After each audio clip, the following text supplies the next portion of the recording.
আচ্ছা তুমি আমাকে কতটা ভালোবাসো? যতটা ভালোবাসা দরকার তার চেয়েও 1000 গুণ বেশি। সর ম্যাডাম, আবার ভুলে গেছে। ভুল হয়ে গেছে? তোর গোটা মাসের মাইনে দিলেও না এই ফোনের ডিসপ্লের টাকাও হবে না। তোদের মতো ছোট লোকদের যে কেন রেস্টুরেন্টে রাখে সেটাই বুঝতে পারি না। বাহ, খুব মিষ্টি মেয়ে। আর কিছু জানার থাকলে জিজ্ঞেস করেন। জানার আবার কি থাকবে, আমারই তো বন্ধুর মেয়ে। যাও মা, ঘরে যাও।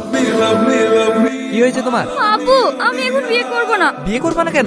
আমার এই বয়সটা আনন্দ করার, ঘুরে বেড়ানোর, বন্ধুদের সাথে চিল করার। এই বয়সে আমি বিয়ে করব না। বাজে বকো না, রোহন যথেষ্ট ভালো ছেলে, তোমাকে রোহনকেই বিয়ে করতে হবে।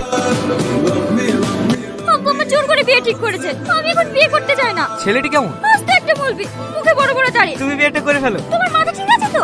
একে বিয়ে করলে তুমি নিজের ইচ্ছা মতো যখন তখন আমার সঙ্গে দেখা করতে পারবে, নিজের ইচ্ছে মতো যে কোনো জায়গায় ঘুরতে যেতে পারবে। Life is chill baby. তাই বলে আমি বিয়ে করব? আমি চাই তুমি লাইফটা এনজয় করো।